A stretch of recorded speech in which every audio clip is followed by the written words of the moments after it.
ప్రభు అపోస్తలుల బోధ యందు మీకు ఏది నేర్పించాడో అదే మాటలను ఒకసారి వల్లె వేయడం కోసం మీ ముందు నిలబడ్డాను అంతే.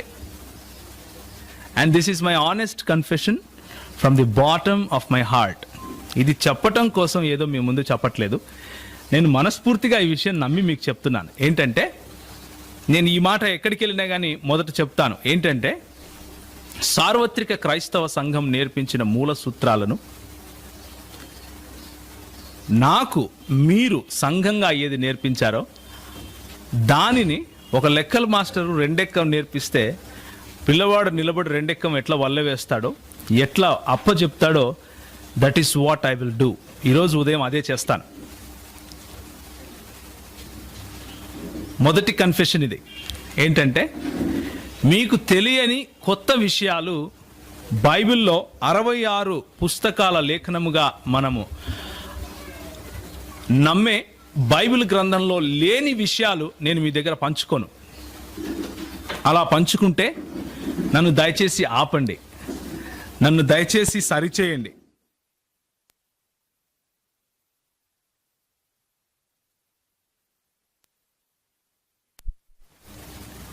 సార్వత్రిక క్రైస్తవ సంఘంలో మీరు నేను సమభాగస్థులమై ఉన్నాం. సార్వత్రిక క్రైస్తవ సంఘంలో యేసుక్రీస్తు శరీరంలో మీకు నాకు ప్రతి ఒక్కరికి, మనం ఇక్కడున్న ప్రతి ఒక్కరికి అంతే ప్రాముఖ్యత ఉంది. కనుక సార్వత్రిక క్రైస్తవ సంఘంలో మనకు చెప్పిన అపోస్తుల కార్యము 2:42 ప్రకారం అపోస్తుల బోధ యందును, సహవాసమందును, రొట్టె విరుచుట యందును, ప్రార్థన యందును, ఈ 4 పిల్లర్స్, ఈ 4 సంఘానికి కావలసిన ప్రాముఖ్యమైన బోధలు, వీటిలో కట్టుబడి మనం అందరము ఉన్నాం. కట్టుబడి ఉండే ముందుకు వెళ్ళాలి. అదే మీరు నాకు నేర్పించారు, అదే సంఘం నాకు నేర్పించింది.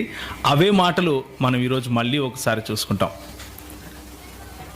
మొట్టమొదటిగా అపోస్తుల బోధ అనే విషయంలో మాత్రమే ఈరోజు మనం సమయం గడుపుతాం. ప్రభు చిత్తం అయితే మిగిలిన విషయాలు రాను మిగిలిన విషయాలు కొద్ది దినాల తరువాత ప్రభు చిత్తమై ఇంకెక్కడైనా మనం కలిస్తే మనం మాట్లాడుకుంటాం. ఈరోజు నేను మొదట చేసిన కన్ఫెషన్, ఒప్పుకోలు ఏంటంటే, క్రొత్త విషయము మీకు తెలియనిది నేను చెప్పను. రెండవ కన్ఫెషన్ ఏంటంటే, నాకు మాత్రమే తెలుసు అన్న దృక్పథంతో నేను రావటం లేదు. మీకు అస్సలు తెలియదు అన్న దృక్పథంతో అస్సలు రావటం లేదు. నేను నిజంగా వచ్చిన, నా మనస్ఫూర్తిగా ఈ మాట నేను చెప్తున్నాను, నేను నిజంగా ఎలాంటి దృక్పథంతో, ఎలాంటి యాటిట్యూడ్తో వస్తున్నాను అంటే, మనం కలిసి నేర్చుకుందాం, మనం కలిసి చదువుదాం అన్న దృక్పథంతో వస్తున్నాను. బెరీయులు ఏ విధంగా అయితే లేఖనాలను పరిశోధించారో అదే పద్ధతిలో ఈరోజు గనక మనం ఈ ఒక్కరోజు లేఖనాలను పరిశీలించగలిగితే తప్పకుండా అద్వితీయ సత్యదేవుని గురించిన సత్యము, సంపూర్ణ సత్యము అన్న చెప్పినట్లు మన టైనీ మైండ్స్లో మనం ఇరికించుకునే అవకాశం, లేకపోతే ఇరికించుకునే ప్రయత్నం మనం ఎంత చేసినా జరగదు. ఆయన అంతటికి ఆయన ప్రత్యక్షపరుస్తే తప్ప. సో ఈరోజు ఉదయం నేను ఎందుకు ఈ మాటలతో స్టార్ట్ చేస్తున్నాను, ఎందుకు ఈ మాటలతో మొదలు పెడుతున్నాను అంటే, మీలో ఉన్నటువంటి కొంతమంది ఎక్స్పీరియన్స్డ్ అన్నవాళ్లతో పోల్చుకుంటే నాకు నిలబడటానికి ఇక్కడ భయంగా ఉంది. ఒకవేళ నేను తడబడితే, ఒకవేళ నేను కన్ఫ్యూజ్ అవుతానేమో, ఒకవేళ నేను సరైన సమాధానాలు అందరికీ చెప్పలేనేమో అన్న భయం నిజంగా నాలో ఉంది ఈరోజు. ఎందుకంటే కూర్చున్న వాళ్ళు మీరు చాలా విఘ్నులు, తెలిసిన వాళ్ళు, అనుభవం ఉన్నవాళ్ళు, థియలాజికల్ కాలేజెస్కు వెళ్ళి పాఠాలు చెప్తే నేర్చుకొని వచ్చి ఒకవేళ నా ముందు కూర్చుంటే నేను ఇంత భయపడుతూ వణుకుతో దేవుని వాక్యం తీయకపోవచ్చు. ఎందుకంటే అది ఒకరు నేర్పిస్తే వచ్చిన విద్య. కానీ ఇక్కడ ఉన్నటువంటి మీరు ఎక్స్పీరియన్స్డ్ పీపుల్ ఎవరైతే ఉన్నారో, మీరు ఒకరు నేర్పిస్తే నేర్చుకున్న వాళ్ళు కాదు. ప్రభు పాదాల దగ్గర కూర్చొని సంఘాలలో ప్రభువు మీకు ఇచ్చిన మాటను ఉన్నది ఉన్నట్లుగా ప్రజలకు చెప్పేవాళ్ళు, ఉన్నది ఉన్నట్లుగా ప్రభు మాటను ప్రభు ప్రజలకు పంచాలి అని ఆశపడేవాళ్ళు. మీ దగ్గర అణకువతోనూ భయముతోనూ వస్తున్నాను. దయచేసి నన్ను భరించండి అని ప్రాధేయపడుతున్నాను. రాబోయే ఒక 3 గంటలు లేకపోతే 4 గంటలు నన్ను భరించమని ప్రాధేయపడుతున్నాను. తలలు వంచుకుంటే ఒక 2 మాటలు ప్రభువును ప్రార్థిద్దాం. ఈ 3-4 గంటల్లో నేను ఏ రోజు ఎప్పుడైనా సరే లేఖనము అని వాడితే, స్క్రిప్చర్స్ అని వాడితే, దేవుని వాక్యము అన్న పదం వాడితే అది కేవలం 66 పుస్తకాలున్న బైబిలే అని దయచేసి మీరు గమనించండి. ఇంకెవరో రాసిన పుస్తకాలు, సేవకన్న రాసి చెప్పిన మాటలు, సేవకుడు చెప్పిన వాక్యం, మా అన్న ఫలానా అన్నకిచ్చిన ప్రత్యక్షతను బట్టి మేము ఇట్లున్నాము, ఇట్లాంటి మీరు దయచేసి పక్కన పెట్టండి. ఈ 4 గంటలు 66 పుస్తకాలలో ఉన్న లేఖనాల గురించి మాత్రమే మనం మాట్లాడుకుంటున్నాం. ఒకవేళ మీరు ఏదైనా మంచి ఆర్గనైజేషన్, క్రైస్తవ ఆర్గనైజేషన్కు మీరు చెంది ఉంటుంటే మీ ఫార్ములాస్ గురించి నేను మాట్లాడను. మీ ఫార్ములాస్ను బట్టి దేవుణ్ణి నిర్వచించే ప్రయత్నం నేను చేయను, మీరు కూడా దయచేసి చేయకండి. ఈ 4 గంటలు let us focus only on scriptures. దీన్ని మనం ఏమంటామంటే సోలా స్క్రిప్చురా అంటాం. లేఖనములు మాత్రమే, సోలా స్క్రిప్చురా. మనం మాట్లాడుకునేది కేవలము 66 పుస్తకాలున్న బైబిల్లో ఉన్న స్పష్టమైన ప్రత్యక్షత మాత్రమే. ఓన్లీ అనేది ఇక్కడ key point. So let's focus our attention only towards Bible this morning, nothing else. Having said that, come back to the concept of God again. మనకు అందుబాటులో ఉన్న దేవుడు అనే కాన్సెప్ట్స్ కనుక మనం చూస్తే అవి ఏవేవంటే, ఏకేశ్వరవాదము అంటే ది మోనోథియిస్టిక్ రిలిజన్స్. ఏకేశ్వరవాదము అంటారు దీన్ని. మోనోథియిస్టిక్ రిలిజన్స్ లో ఏవే ఉన్నాయంటే, యూదా క్రైస్తవ సంప్రదాయము అంటే యూదా మతానికి చెందినటువంటి వాళ్ళు, క్రైస్తవ మతానికి చెందినటువంటి వాళ్ళు, లేదా క్రైస్తవ మార్గానికి, క్రైస్తవ పంథకు, లేదా క్రైస్తవ మతానికి చెందినటువంటి దేవుడు అన్న ఆలోచన, క్రైస్తవ మతం నుంచి బయటకు వచ్చినటువంటి తెగలు కొన్ని ఉన్నాయి. యూదా క్రైస్తవ సాంప్రదాయం నుంచి బయటకు వచ్చినటువంటి సిమిలర్ తెగలు, అంటే ప్యారలల్ గా ఉంటాయి, అవి కొన్ని ఉన్నాయి. వాటిలో కూడా దేవుడు అన్న కాన్సెప్ట్ మనం చూస్తాం. దేవుడు లేదా దేవత అని ఉండదు అన్న ఉద్దేశం. దేవుడు అన్న కాన్సెప్ట్ మనం చూస్తాం. వీళ్ళని మోనోథియిస్టులు అంటారు, ఏకేశ్వరవాదులు అంటారు. నిజానికి మోనోథియిస్టులు ఎవరు? నిజానికి ఒకడే దేవుణ్ణి, అద్వితీయ దేవుణ్ణి ఆరాధించే సమూహము లేకపోతే సముదాయము, దానిని బైబిల్లో సంఘముగా పేర్కొన్నారు. అది ఏంటి అన్నది మనం ముందు ముందు చూస్తాం. మోనోథియిస్టుల తరువాత మనకు మిగిలింది ఏంటంటే, మోనోథియిస్టులు కాని ప్రపంచం ఉంది, ఏకేశ్వరవాదం కాని ప్రపంచం ఒకటి ఉంది. అదేంటంటే, అందులో పాలిథియిస్టులు ఉన్నారు, అంటే బహుదైవారాధికులు. ఒకరికంటే ఎక్కువ దేవుళ్లను ఆరాధించే వాళ్ళను బహుదైవారాధికులు అంటారు. పాంథియిస్టులు ఉన్నారు. పాంథియిస్టులు అంటే దేవుడు మరియు సృష్టి ఒకటే అని నమ్మేవాళ్ళు. షామనిస్టులు ఉన్నారు, అంటే ప్రకృతిని ఆరాధించే వాళ్ళు ఉన్నారు. పానెంథియిస్టులు ఉన్నారు, డీయిస్టులు ఉన్నారు. ఇలా చెప్పుకుంటూ పోతే చాలా మంది ఉన్నారు. కనుకనే కన్ఫ్యూజన్ లేకుండా 2 భాగాలుగా చేశాను. ఒకరు మోనోథియిస్టులు, మోనోథియిస్టులు కాని వారు ఇంకొకరు. రెండు.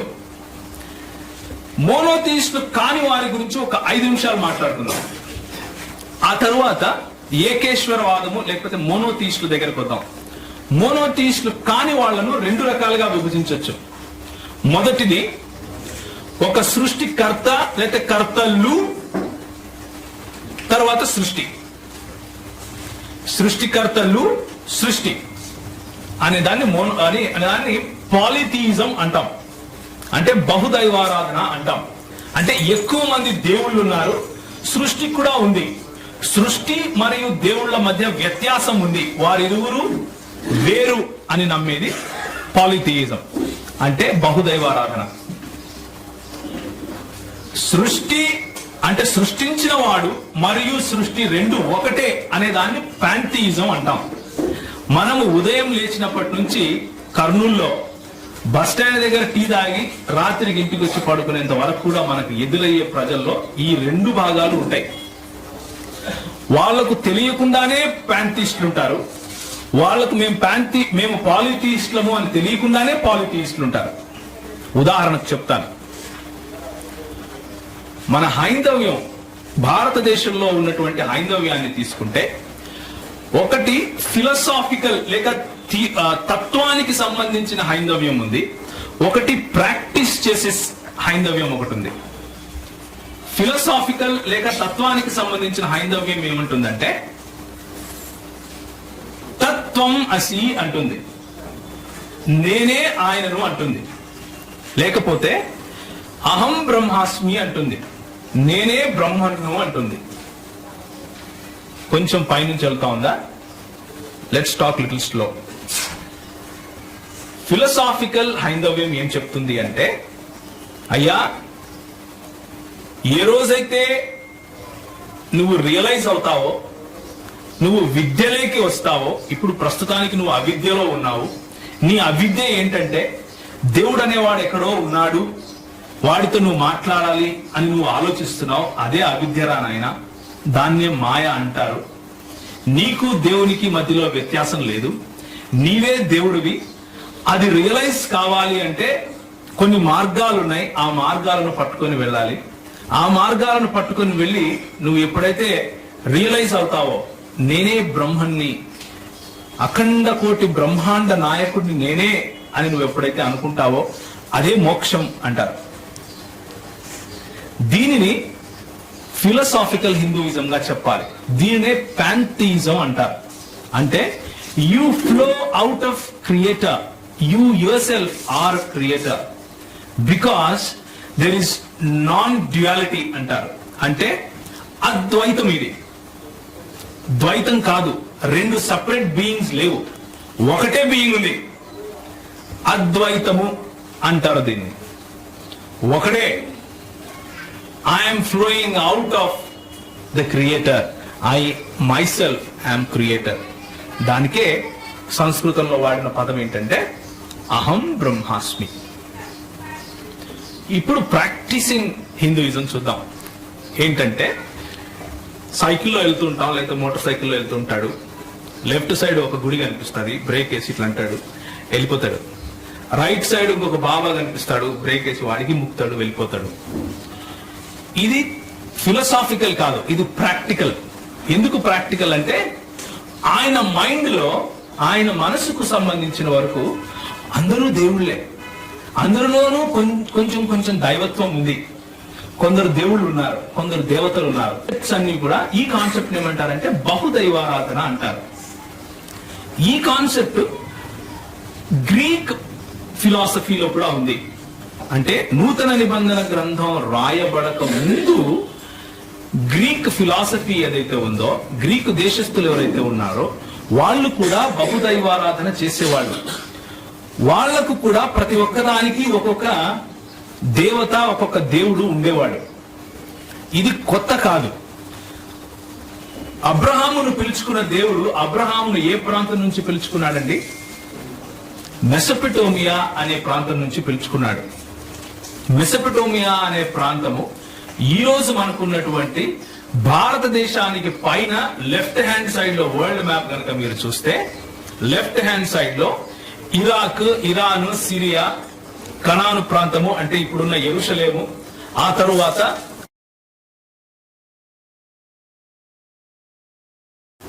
ఏకేశ్వరవాదులైనటువంటి యూదా క్రైస్తవ సముదాయం ఎలాంటి దేవుణ్ణి కొలుస్తున్నారు అన్న విషయం మనం చూస్తాం.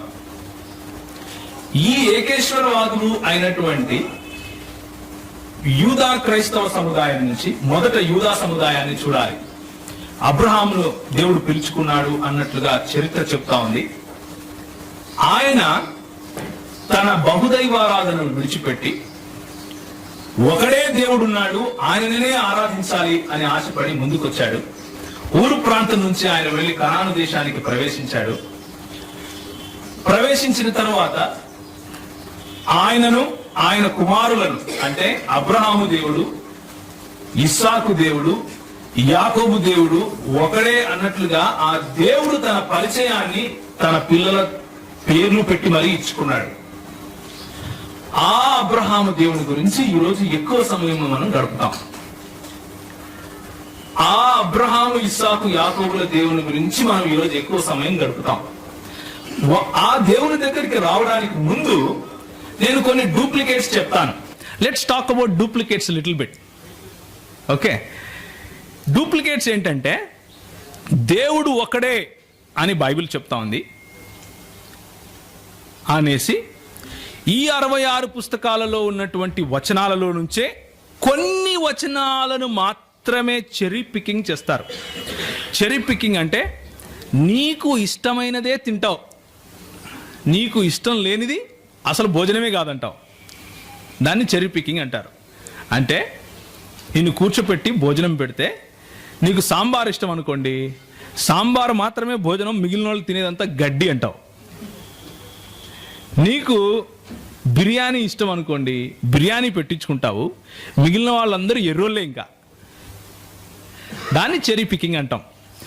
అలా చేస్తూ కొన్ని తెగలు బయటకు వచ్చాయి. ఆ తెగలు ఏంటివంటే ఈ 66 పుస్తకాలలో ఉన్న కొన్ని గ్రంథాలను తీసేస్తారు, లేకపోతే మొత్తం గ్రంథాన్నే తీసేస్తారు, కానీ కాన్సెప్ట్ని పట్టుకుంటారు. లేకపోతే కొన్ని వచనాలను మాత్రమే తీసేస్తారు. అలాంటి వాళ్ళలోనే డీయిజం అనేది ఒకటి ఉంది. అంటే దేవుడు ఉన్నాడు, సృష్టించాడు, కానీ సృష్టించేసి వదిలేశాడు, దాన్ని ఇంక పట్టించుకోడు. దేవునికి ఆ సృష్టికి సంబంధం లేదు. ఇది అమెరికా దేశంలో పుట్టింది. ఇంకొక వాదం ఉంది, అదేంటంటే ఫైనైట్ గాడిజం. అంటే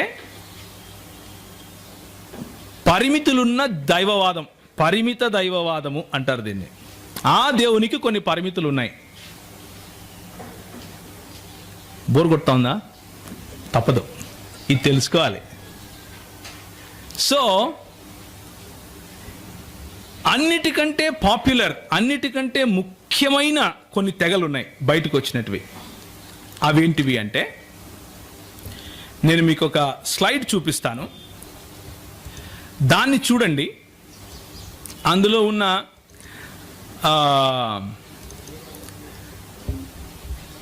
తెగలు నేను చూపిస్తాను. ఆ తెగలు ఇవన్నమాట. చూడండి, ఎబియోనైట్స్ అంటారు, అంటే ఎబియోనీయులు. వీళ్ళు క్రీస్తు దైవత్వాన్ని విస్మరించారు. వీరు కూడా ఒక యూదా క్రైస్తవ సముదాయం నుంచి బయటకు వచ్చినటువంటి తెగయే. డోసెటిక్ నాస్టికులు ఉన్నారు. వాళ్ళు ఆయన దైవత్వాన్ని మాత్రమే చెప్పారు, కానీ ఆయన మనుష్యుడు కాదు అన్నారు. ఎవరు? యేసుక్రీస్తు. ఏరియన్లు ఉన్నారు. ఏరియన్లు అనేవాళ్ళు ఈరోజు పేరు మార్చుకొని యెహోవా సాక్షులయ్యారు. వాళ్ళు ఏమంటారంటే యేసుక్రీస్తు ఒక చిన్న దేవుడు అంటారు. ఓకే. మోనోఫిజైట్లు ఉన్నారు. వాళ్ళు ఏమంటారంటే యేసుక్రీస్తు దేవుడే, కానీ ఆయనలో కొంచెము మానవత్వం అక్కడక్కడ ఉంది అంటారు. కొంచెం మానవత్వం అంటే పూర్తిగా లేఖనాలను ఉన్నట్లుగా తీసుకోము వీళ్ళెవరు కూడా. మరియమైట్లు అంటే మరియమ్మను మిగిలిన వాళ్ళను కూడా దేవుళ్ళుగా చేసుకునే వాళ్ళు మిగిలిన వాళ్ళు. సో ఇది మీరు రాసుకుంటాను అంటే మీరు రాసుకోండి, నేను ఆపను. ఎందుకంటే మీ చేత్తో రాసుకున్నటువంటి మీ చేత్తోనే మీరు రాసుకుంటే మీకు పనికి వస్తుంది. అయినప్పటికీ నేను మీకు ఈ స్లైడ్స్ మొత్తము ఈమెయిల్లో ఇస్తాను. మీకు ఒకవేళ ఈమెయిల్ అడ్రసెస్ ఉంటే నాకు ఇస్తే మొత్తం అంతా ఇస్తాను. సో మీరు focus on listening more, let's discuss. Okay, you can be free. నేను అంతా ఇస్తాను, ఉన్నది మొత్తం ఇచ్చేస్తాను. సో అక్కడ రాయబడంది నేను చెబితే అది మీరు మిస్ అవ్వకండి దయచేసి. సో లేఖనములలో దేవుని దగ్గరికి రావడానికి ముందు ఈ లేఖనములలోనే లేఖనాలను ఎత్తి చూపిస్తూనే దేవుళ్ళ గురించి చెప్పే వాళ్ళ గురించి ఈరోజు చూపించాను మీకు. వాళ్ళు ఎందుకు అలా మారారు అన్నది తెలుసుకోవాలి అంటే త్రిత్వ సిద్ధాంతం తెలుసుకోవాలి. ఇప్పుడు మీకు అర్థమైందా నేను ఎందుకు ఇంత సుత్తి కొట్టాను? ఇంత సుత్తి ఎందుకు చెప్పానంటే మీకు ఇదంతా లేఖనములలో ఉన్న దేవుడు త్రిత్వము అని అర్థం చేసుకోకపోతే వచ్చే పర్యవసానం అది. నువ్వు ఏరియను అన్నా అవుతావు, ఎబియోనైట్ అన్నా అవుతాడు, నాస్టిక్ అన్నా అవుతావు, లేకపోతే ఇంకొక ఆయన ఉన్నాడు బిషప్, ఆయన పేరు నెస్టోరియన్ అన్నా అవుతావు. ఆ నెస్టోరియస్ సంఘము బయటకు వచ్చిన తర్వాత సార్వత్రిక క్రైస్తవ సంఘం నుంచి ఈరోజు ఏమైపోయింది తెలుసా? ఇస్లాం అని పేరు పెట్టారు దానికి.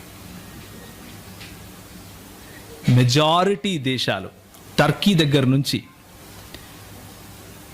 అరేబియా వరకు అన్ని నెస్టోరియన్ చర్చెసే ఉండేటివి. అందరూ క్రైస్తవులు నెస్టోరియన్ తెగకు చెందిన వాళ్ళే ఉండేవాళ్ళు మెజారిటీ. ఈరోజు మనకి ఇక్కడ బాప్టిస్టు, సిఎస్ఐ, మెథడిస్ట్ లాంటి సంఘాలు ఎలా ఉన్నాయో అలాగే నెస్టోరియన్ చర్చెస్ ఉండేటివి. వాళ్ళందరూ ఏమయ్యారంటే ఇస్లాంను పుచ్చుకున్నారు. So the importance of the concept of God, దేవుడు అన్న ఈ అంశానికి ఉన్న ప్రాముఖ్యతను గురించి మీకు చెప్తున్నాను. దేవుడు అన్న అంశానికి ఉన్న ప్రాముఖ్యత ఏంటంటే మన ప్రామాణిక క్రైస్తవ మూల విశ్వాసాలు కొన్ని ఉన్నాయి మనకి. ఈ మూల విశ్వాసాలు లేని వాడిని క్రైస్తవుడు అని మనం పిలవము. వాళ్ళను వాళ్ళు పిలుచుకోవచ్చు కానీ మేము క్రైస్తవులమే అని సర్టిఫికెట్లు కూడా తెచ్చుకోవచ్చు కానీ గవర్నమెంట్ వాళ్ళను సర్టిఫికెట్ ఇవ్వచ్చు కానీ క్రైస్తవ సంఘము వాళ్ళను క్రైస్తవులుగా గుర్తించదు. ఎందుకు గుర్తించదు అంటే ఇవి కారణాలు. మనము ఒక దేవుణ్ణి నమ్ముతాం, అద్వితీయుడైన దేవుని నమ్ముతాం. ఆయన తండ్రి, కుమార, పరిశుద్ధాత్మలుగా తన ఉనికిని చాటుకున్నాడు అని నమ్ముతాం.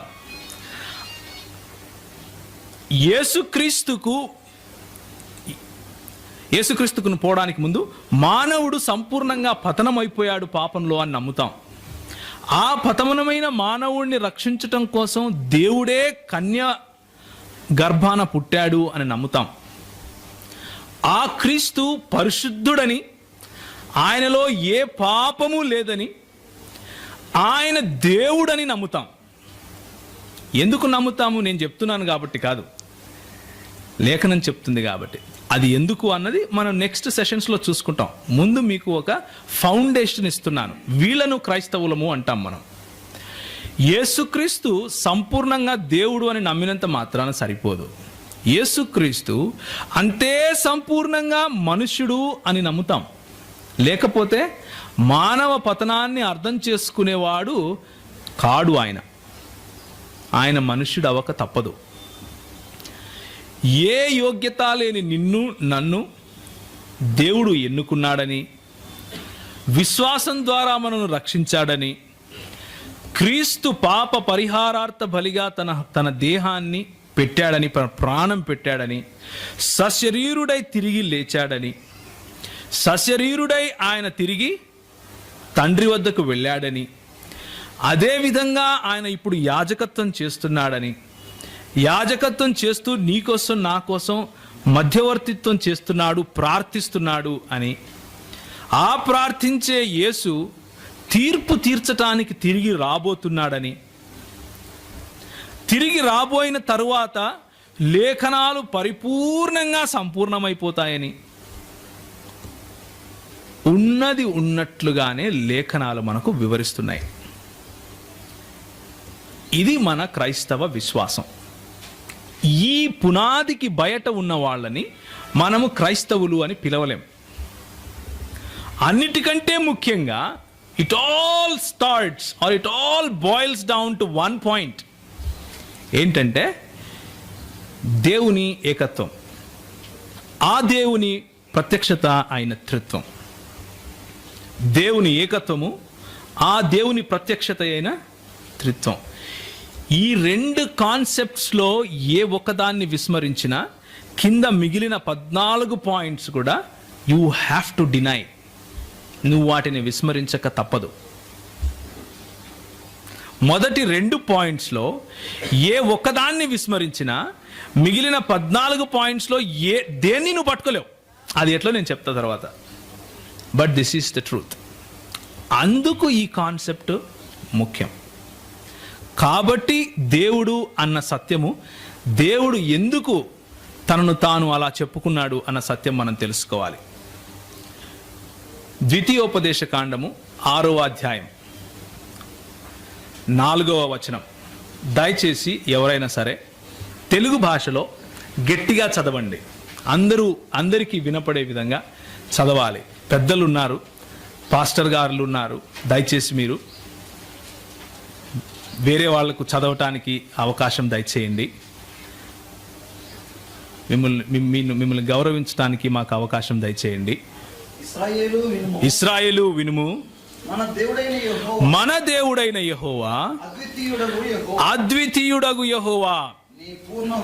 చాలన మన దేవుడైన యెహోవా అద్వితీయుడైన యెహోవా. ఇదే మాట నిర్గమకాండము 20వ అధ్యాయంలో మనం చూస్తాం. ఆ అద్వితీయుడు అన్న మాటకు వివరణ ఇస్తూ ఏమంటాడంటే, దేవుడు వేరొక దేవుడు నీకు ఉండకూడదు అంటాడు. అద్వితీయుడు అంటే వేరొకడు లేనివాడు, అలాంటి వాడు ఇంకొకడు ఉండడానికి వీలు లేదు అని చెప్పటం. There is no one like him. వేల్పులలో నీ వంటి వాడెవడు అని చెప్పాలి అంటే ఆయనకు సమానమైన, ఆయనకు సరిపోల్చుకునే, ఆయన వంటి, ఆయన లాంటి, ఇంకా ఎలాంటి అయినా చెప్పుకోండి మీరు, ఉండవు. ఇంక్లూడింగ్ ఆయన సృష్టి. Let me repeat it again. అద్వితీయుడు అన్న మాటకు అర్థం ఏంటంటే ఆయన వంటి, ఆయన లాంటి, ఆయన సంపూర్ణత ఏ విధంగా ఉందో ఆ పోలికలో. మీకు క్వశ్చన్ వచ్చి ఉంటుంది, మరి దేవుడు నన్ను ఆయన పోలికలో చేశాడు కదా. I will give you the answer. అందుకనే ఆయన సంపూర్ణతను పోలినటువంటి పోలికలో ఏదీ లేదు, ఇంక్లూడింగ్ మ్యాన్ అండ్ క్రియేషన్. సృష్టి కానీ, మనిషి కానీ, జంతువు కానీ, చెట్టు కానీ, పుట్ట కానీ, ఎగిరేది కానీ, నీళ్లలో ఉండేది కానీ ఎక్కడా లేదు, ఏది లేదు. మొదటి ఆజ్ఞ ఏంటండి మనకు 10 ఆజ్ఞల్లో? నీకు దాని తర్వాత డిస్క్రిప్షన్ ఇస్తాడు ఎక్కడెక్కడ ఉండకూడదు అని. ఎక్కడెక్కడ ఉండకూడదు? ఆకాశంలో కానీ, భూమి మీద కానీ, నీళ్ల కింద కానీ, చచ్చిపోయినా గోరీలు కట్టుకున్నా ఉండడానికి వీలు లేదు. That is what it means to be a unique God, one of its kind, one of his kind. అలాంటి వారు, ఆయనను పోలిన, ఆయనకు సమానమైన ఇంకొక జీవి, ఇంకొక ప్రాణి, ఇంకొక దేవుడు, ఇంకొక మనిషి, ఇంకొక సృష్టి ఏది లేదు. ఇంకొక దేవుడు కూడా లేడు, ఇంకొక దేవుడు కూడా లేడు. 1 కొరింథీ 8:4 ఇదే మాట నూతన నిబంధన గ్రంథంలో నుంచి కూడా మనం చూస్తాం. మనకు దేవుడు ఒకడే, వేరొక దేవుడు లేడు. ఈ ఒకడే అన్న మాటను మనం కొంచెం ఆలోచించాలి. హెబ్రీ భాషలో దీన్ని ఎలా పలుకుతారు అంటే షమా ఇస్రాయిల్, యాహ్వే ఎలోహిను, యాహ్వే యెహాద్ అని పలుకుతారు. ఇశ్రాయేలు వినుము, నీ దేవుడైన యెహోవా అద్వితీయుడగు యెహోవా అని పలుకుతారు. తెలుగు భాషలో ఎవరు దీన్ని తర్జుమా చేశారో తెలియదు, కానీ ఆయన కనిపిస్తే ఆయనకు ఇట్లా దండం పెట్టాలనుంది. ఎందుకు అంటే అక్కడ ఒకడే అని రాయకుండా అద్వితీయుడు అని రాశాడు. ఆయనకు మనస్ఫూర్తిగా కృతజ్ఞతలు చెప్పాలనుంది. ఎందుకు అంటే హెబ్రీ భాషలో వాడినటువంటి అక్కడ అద్వితీయుడు అన్న చోట వాడిన పదము ఎహాద్ అంటారు. ఎహాద్ అన్న పదానికి ఎందుకు ఒకడే అని వాడకూడదు నెక్స్ట్ సెషన్లో చూద్దాం. నెక్స్ట్ సెషన్లో మనం చూస్తాం ఎందుకు మనం ఎహాద్ అన్న పదానికి ఒక్కడే అని రాయకూడదు, ఒక్కడే అని రాస్తే వచ్చే సమస్య ఏంటి అన్న విషయాన్ని మనం నెక్స్ట్ సెషన్లో చూస్తాం. ప్రస్తుతానికి మనం ఏం చూస్తామంటే దేవుని గుణ లక్షణాలను చూస్తాం. ఏ కాన్సెప్ట్ అయితే దేవుడు అన్న ఈ అంశము మనకున్నటువంటి పరిధిలో, మన పరిధి ఏంటి? లేఖనమే మన పరిధి. లేఖన పరిధిలో ఆయన తనను తాను ఏ విధంగా బయలుపరుచుకున్నాడు, ఏ విధంగా ప్రత్యక్షపరుచుకున్నాడు అన్న విషయాన్ని గమనించి చూద్దాం. 2 గుణ లక్షణాలతో ఆయనను మనం అర్థం చేసుకునే ప్రయత్నం చేద్దాం. మొదటిది నైతిక గుణ లక్షణాలు, రెండవది నైతికము కాని నిస్తరమైన, లేకపోతే నైతికేతర. నిస్తరము అంటే అబ్సల్యూట్, ఆయనకు తప్ప ఇంకొకరికి అంటనివి, ఆయనకు తప్ప ఇంకొకరికి మనము చెప్పలేనివి, ఆయనకు తప్ప ఇంకొకరికి మనము ఆపాదించలేని గుణాలు. అవి ఏంటి అంటే ఆయన అనంతుడు, అంటే ఆయన ఇన్ఫైనైట్ గాడ్, అన్లిమిటెడ్ గాడ్.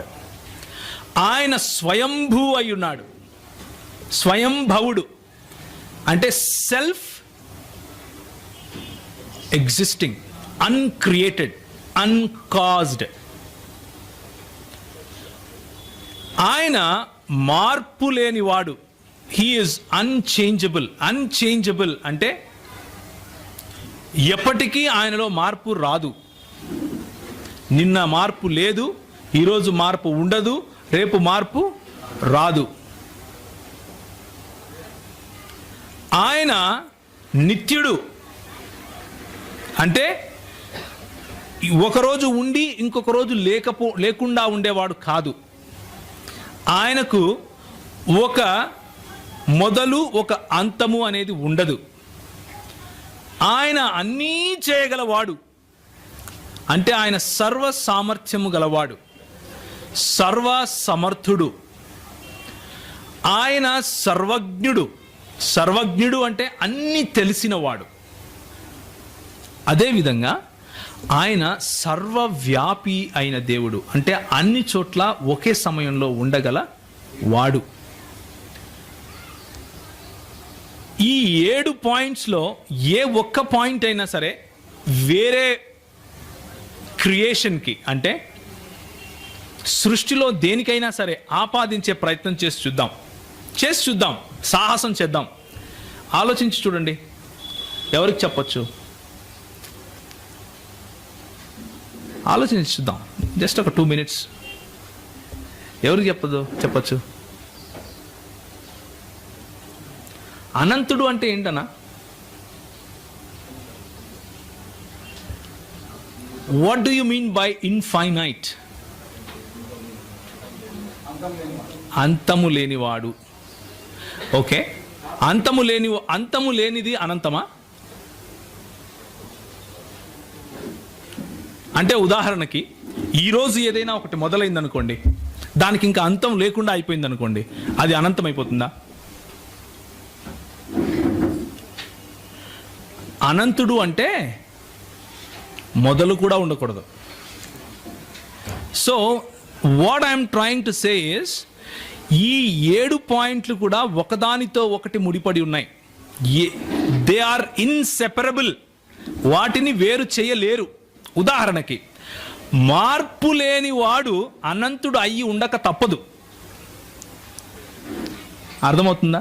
ఎందుకు చెప్పండి? అనంతుడు కాకుండా మార్పు లేనివాడు ఎందుకు ఉండలేడు? ఒకానొక రోజు ఒకానొక సమయంలో కలిగిన వాడు ఆ సమయానికి ముందు లేడు అనేగా అర్థం. అలాంటి వాడు అనంతుడు ఎలా అవుతాడు? ఒకవేళ అనంతుడై మార్పు లేనివాడుగా ఉండగలడా? ఉండలేడు. ఇంకొక మాట, సర్వజ్ఞుడు అంటే అన్నీ తెలిసినవాడు. అన్నీ తెలిసిన వాడు కాదు అనుకుందాం దేవుడు. అది సాధ్యమా? ఇంపాసిబుల్. ఎందుకు? నిర్వచన రీత్యా ఏదైనా తెలియని విషయం ఉంది అంటే ఆయన కంటే గొప్ప విషయం ఏదో ఉందని, అప్పుడు అది దేవుడు అవుతుంది. సో ఈ 7 పాయింట్స్ కూడా దేవుడు అన్న ఈ అంశము, ఈ కాన్సెప్ట్ నుంచి ఇన్సెపరబుల్ అన్నమాట. ఇవి వీటన్నిటినీ గనక మనము ఒక చోట పెడితే ఏమని మాట్లాడతాము, ఏమని చెప్తాము అంటే పర్ఫెక్ట్ అనాలి. పర్ఫెక్ట్, నిస్తరమైన perfection, absolute perfection. Is a perfect God అని చెప్పాలి. వీటి గురించి ఇంకొంచెం ముందుకు వెళ్దాం. ఇప్పుడు నైతిక లక్షణాలు చూద్దాం. ఇవి మనము కొద్దిగా ఆ నైతిక లక్షణాల్లో కొంచెం మనం కూడా ఆపాదించుకోవచ్చు. ఉదాహరణకి, ఆయన పరిశుద్ధమైన దేవుడు, ఆయన నీతి న్యాయములు గలవాడు, ఆయన సత్యవంతుడు, ఆయన పరిపూర్ణుడు, ఆయన ప్రేమామయుడు. వీటిని గురించి ఒక 2 మాటలు చెప్పుకుందాం. ఎక్కువ సమయం తీసుకోను, నా సమయం ఇంకా 10 నిమిషాలే ఉంది. మార్పు చెందని దేవుడు అన్నది పైన మనం చెప్పుకున్న అబ్సల్యూట్ ట్రూత్స్, నిస్తరమైన సత్యాలకు లేకపోతే నిస్తరమైన గుణ లక్షణాలకు ఇది ఒక చిహ్నం, లేకపోతే ఇది సమరీ, పర్ఫెక్షన్. సంఖ్యాకాండము 23వ అధ్యాయం 19వ వచనము, 1 సమూయేలు 15వ అధ్యాయం 29వ వచనం, కీర్తన 102 25 నుంచి 27, హెబ్రీ 6:18, తీతుకు రాసిన పత్రికకు 1వ అధ్యాయం 3వ వచనం, యాకోబు 1:17. కేవలం యాకోబు 1:17 చదివి ముందుకెళ్దాం. ఎవరైనా సరే ఒకరు యాకోబు 1:17 దయచేసి చదవండి. ఆయన యందు ఎవరు తీశారా? శ్రేష్టమైన ప్రతి ఈవియు, సంపూర్ణమైన ప్రతి వరమును చదవండి అన్న. జ్యోతిర్మయుడకు తండ్రి వద్ద నుండి వచ్చును, ఆయన యందు ఏ చంచలత్వమును గమనాగమనముల వలన కలుగు ఏ ఛాయ అయినను లేదు. దేర్ ఇస్ నో చంచలత్వము, ఆయనలో మార్పు రాదు, ఆయనలో గమనాగమనముల వలన కలిగే ఏ ఛాయ ఉండదు అని యాకోబు చాలా స్పష్టంగా హీ ఈజ్ సమరైజింగ్ ఇట్.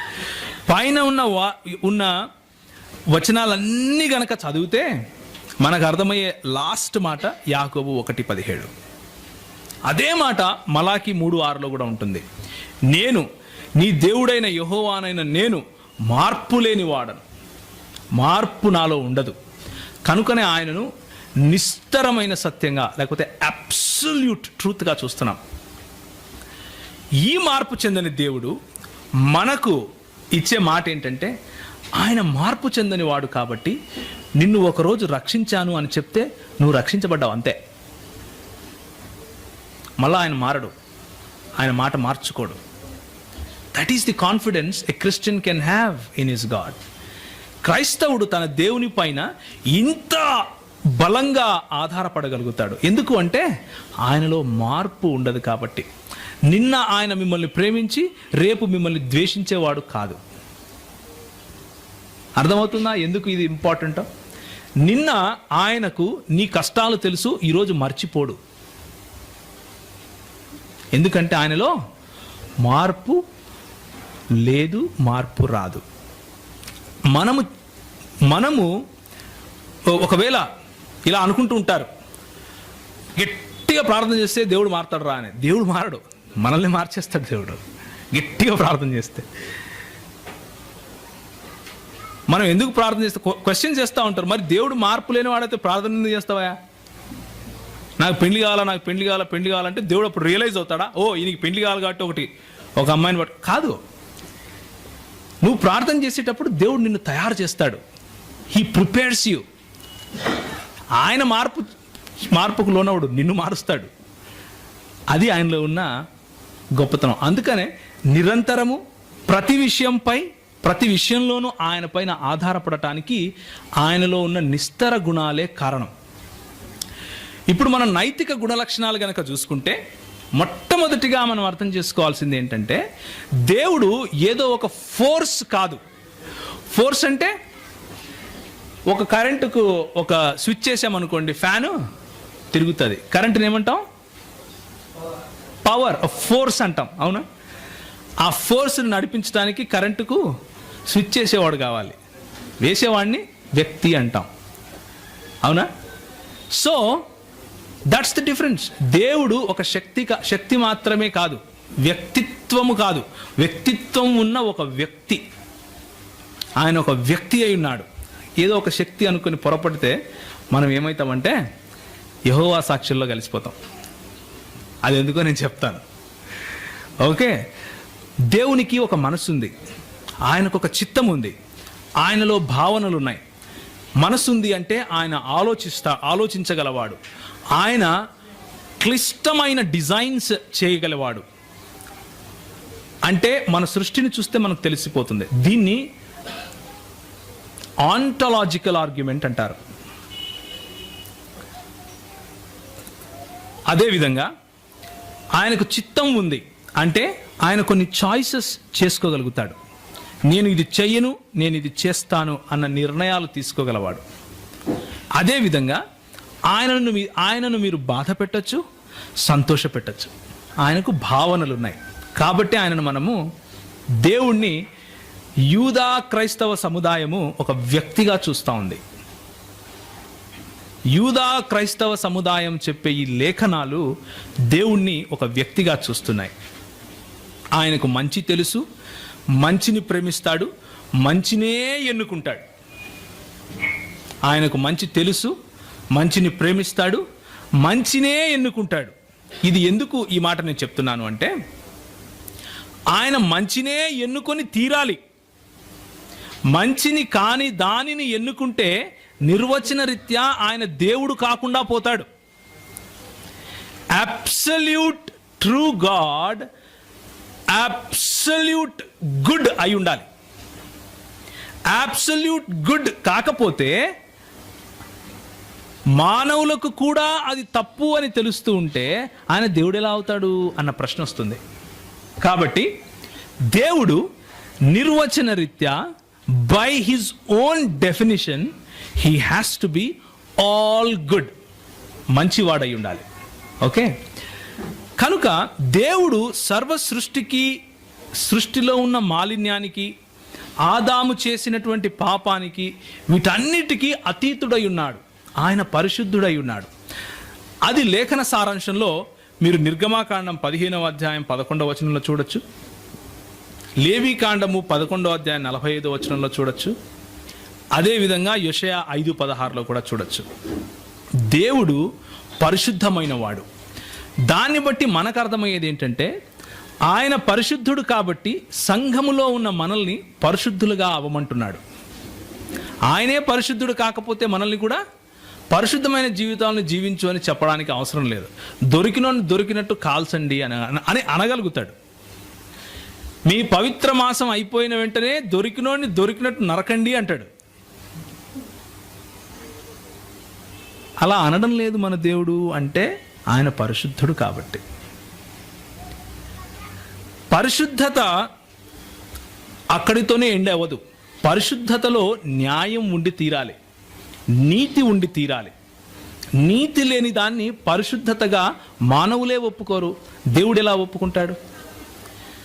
నైతికతకు ఉన్న పతాక స్థాయి, నైతికతకు ఉన్న చరమ స్థాయి దేవుడు.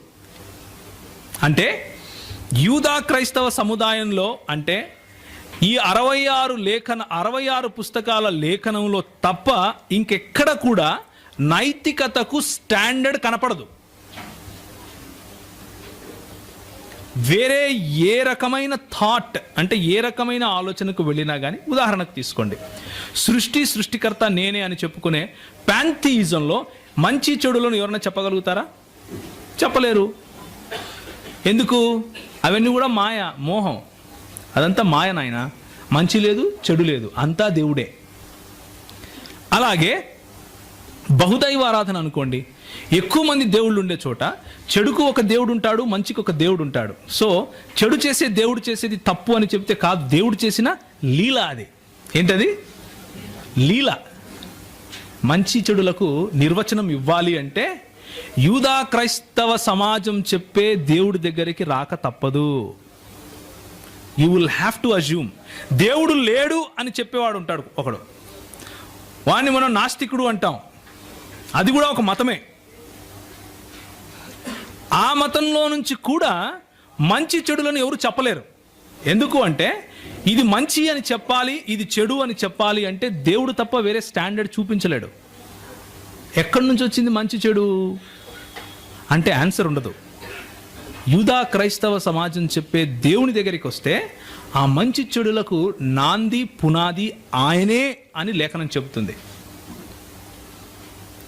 దీని మీద ఏదైనా క్వశ్చన్ ఉంటే తర్వాత నన్ను అడగండి.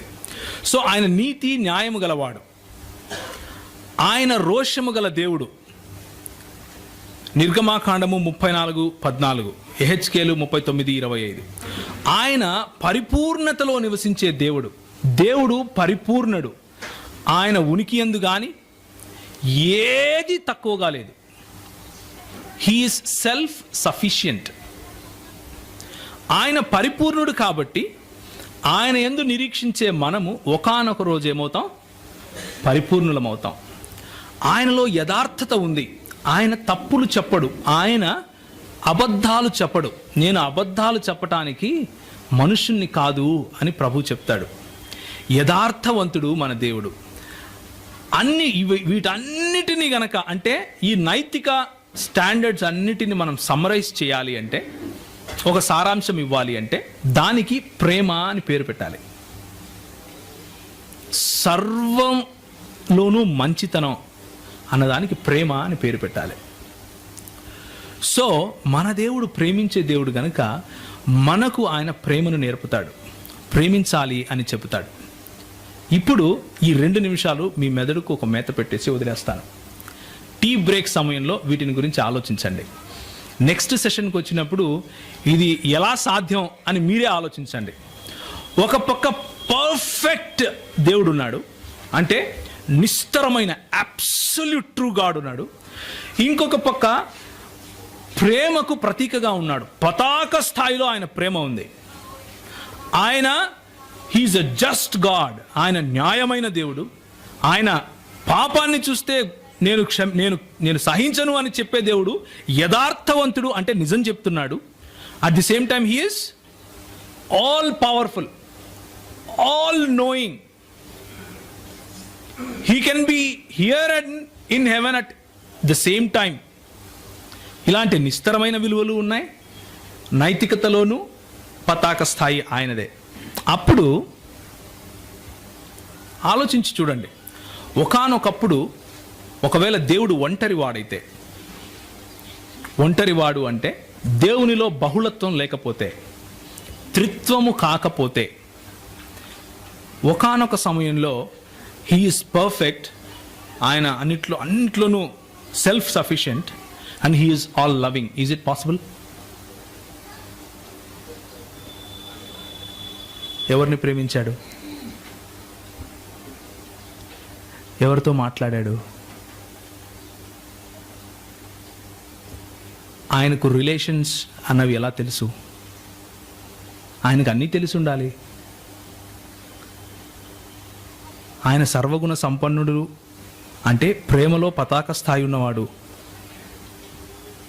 నైతికేతర అంటే పర్ఫెక్షన్ అనే ఈ గుణాలు, ప్రేమ అనే ఈ గుణం, ఈ రెండింటిని బ్యాలెన్స్ చేయాలి అంటే దేవుడు ఒంటరివాడు అయితే సాధ్యపడుతుందా? టీ బ్రేక్లో ఆలోచించండి. తలలు వంచుకుంటే ప్రార్థన చేసుకుందాం.